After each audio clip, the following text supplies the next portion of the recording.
You can find sea lions up and down the coastline of San Diego County, but you're going to find most of them right here at La Jolla Cove. The sea lions use La Jolla Cove as a rookery. In other words, this is where sea lions mate, give birth to pups, and care for their pups for at least a year or two before the pups are ready to venture out on their own.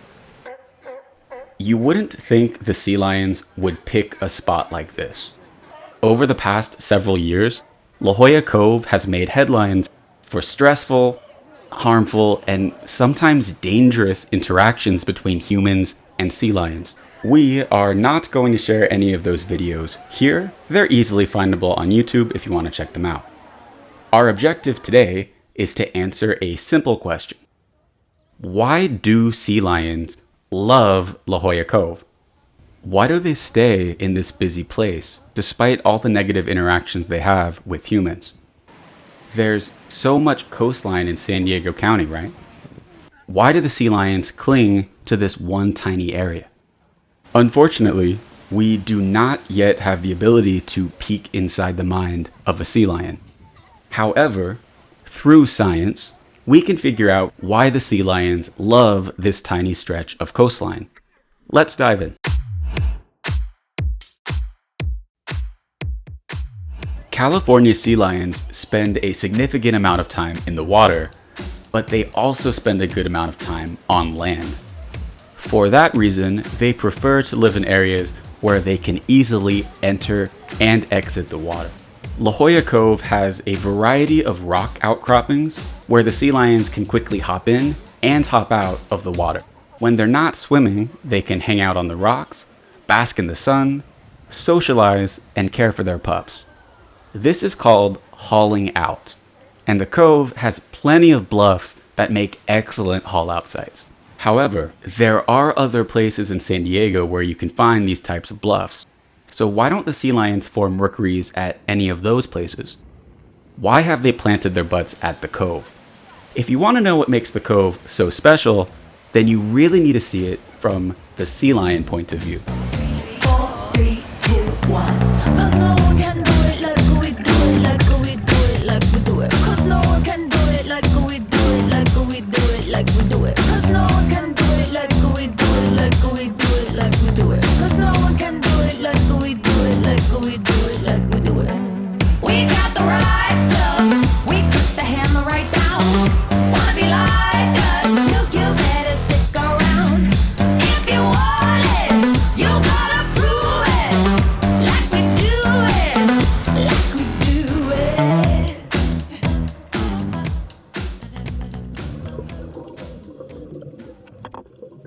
This is one of the world's most spectacular marine habitats, the kelp forest. It's a super important habitat. These forests provide food and shelter for all sorts of marine life, including fish, mollusks, and crustaceans. La Jolla Cove is home to a large kelp bed, which is known as either the La Jolla Kelp Forest or the Boomer Kelp Forest. The sea lions love playing in the kelp. It's a fun hangout spot, has plenty of food, but most importantly, it provides security. The California sea lion is hunted by a variety of apex predators, which include great white sharks, mako sharks, thresher sharks, and orca whales. However, these large predators have a difficult time entering thick kelp forests. There's not enough space for these predators to enter the kelp without getting tangled. So, the kelp bed at La Jolla Cove provides a safe space for sea lions to hunt and play, and does a good job keeping predators at bay. After a female sea lion gives birth, she can spend up to 3 days at sea foraging for food. It needs to eat a lot to be able to feed itself and its newborn. So it must be nice to have a large kelp forest near the rookery that provides both food and protection during these very important hunting periods. And the kelp forest gets the most thick right in the middle of the sea lion pupping season. Kelp forests get the most dense around July and August. At the cove, Sea lion pupping generally occurs from June to August, but can end as late as September or October. So, the La Jolla kelp forest gets the most thick and impenetrable just as the sea lion pups are being born. As we mentioned earlier, there are many other places in San Diego County with rock outcroppings, but most of these bluffs are not protected by kelp forest. Government agencies and scientific organizations have been measuring the size of our California kelp forests for many years. One company, MBC Aquatic Sciences, created maps of the kelp forest distribution throughout San Diego County. They mapped out every location in San Diego County with dense kelp forest. You can see that most of the kelp is located at least a half-mile from shore. In other places, the kelp is even further, more than a mile from shore. That leaves plenty of space for big predators to come and pick off sea lions as they venture out to hunt if they were hunting from these bluffs. Compare that to La Jolla Cove, where in the summertime, the kelp forest sometimes comes all the way up to the rookery. It's worth noting that in many of these places, kelp beds are capable of growing closer to land, but unfortunately the kelp forests have shrunk in size along the entire California coastline, but that's another story for another time. Here in San Diego County, La Jolla Cove is perhaps the only place where you can reliably find a kelp bed so close to shore.